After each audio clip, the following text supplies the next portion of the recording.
How are we looking, Jeremy? You're looking good. Thank Who's you. looking better? Of course you, Steve. Of course you, Steve. Thank you. Steve.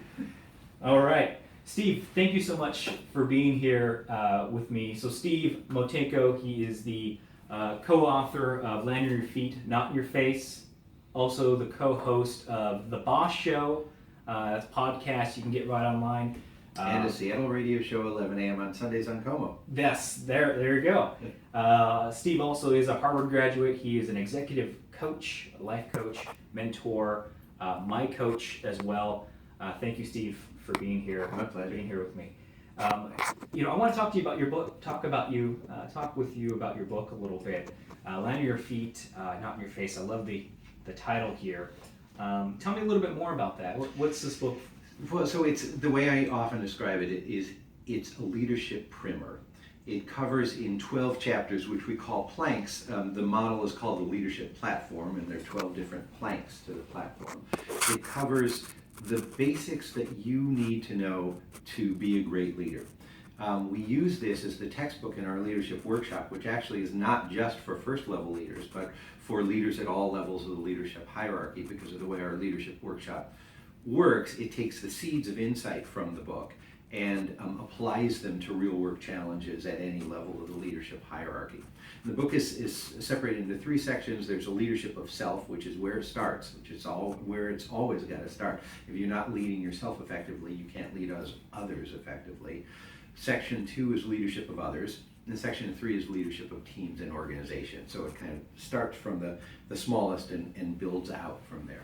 Yeah. Well, that's great. Now, leadership of self, in the book, you talk about collective IQ. And one of the parts of the collective IQ, you talk about self-awareness. Tell me a little bit about that. If someone wants to learn how to be more self-aware, where do they start? What do they do? Well, the interesting thing about self-awareness, first of all, it's where it all starts. You can't do anything as a leader without self-awareness. Or maybe a better way to put it is, the greater your self-awareness, the greater your potential as a leader. Your self-awareness is an absolute limitation on your potential.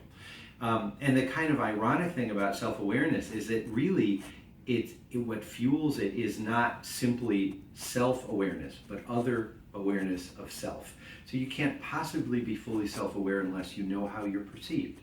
Know how you're perceived by your, personally, by your friends and family. Know how you're perceived professionally by your coworkers. Courageous leaders will always encourage honest feedback, positive and constructive feedback about how well they're doing, how healthy their relationships are, how effective their management is. And that can only come from, you can do a certain amount of tuning in to figure out, to kind of look inside you and see how well you're doing, but where the rubber meets the road is in what others perceive of you. So getting that feedback on a consistent basis is critical for leaders. Leaders who aren't doing it, I want to say, don't have the courage to be the kind of leaders they could. Yeah, wow. So really, to be an effective leader, you really have to be really self-aware. Now, Steve, you work with a lot of leaders, and you coach a lot of leaders.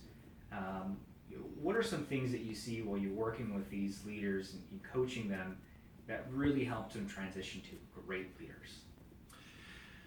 Well, the first thing that comes up for me is it's all about relationships. So if you're, and the second thing comes up for me is it's all about values. And when you combine those two, because if your values are about doing what's in my best interests so that I can make more money, so that I can have more power, so that I can have more status, give up on ever being a great leader, except maybe in your own mind. So your value set has to begin with on a playing field that's larger than just the classic WIIFM, what's in it for me.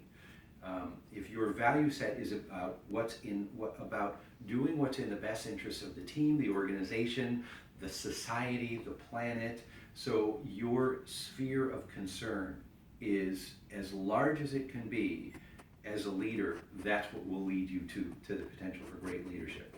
And to manifest that, to actually take action in a way that that is about contributing to something larger than yourself.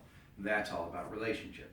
It's all about understanding how to create and maintain healthy relationships so that you're empowering people, so that you're building people's skills and confidence, so that you're developing levels of leadership beneath you in healthy and organic ways. That's the hallmark of a great leader. Wow. Wow. So, Steve, if someone wants to learn more about this, if they want to get a hold of you and get more information, how do they get a hold of you? How can someone get a hold of you? Well, for the book and my leadership development work, the best place to go is pathforwardleadership.com. Okay. It's kind of a mouthful, pathforwardleadership.com. You can order the book there. For my own coaching work, steve@stevemotenko.com. My email address and, of course, domain is stevemotenko.com. Yeah. And then don't forget the Boss Show, which is Yes. our way of offering value to anyone who wants to listen for free, either through podcast or in real time in our radio show. And that website is thebossshow.com, and you can contact me through that as well. That's fantastic. And don't forget, you can check this out online. Land on your feet, not in your face. Very, very powerful. Thank you so much, Steve. My pleasure. For sitting with me. Yeah, thank you, Jesse. Thank you.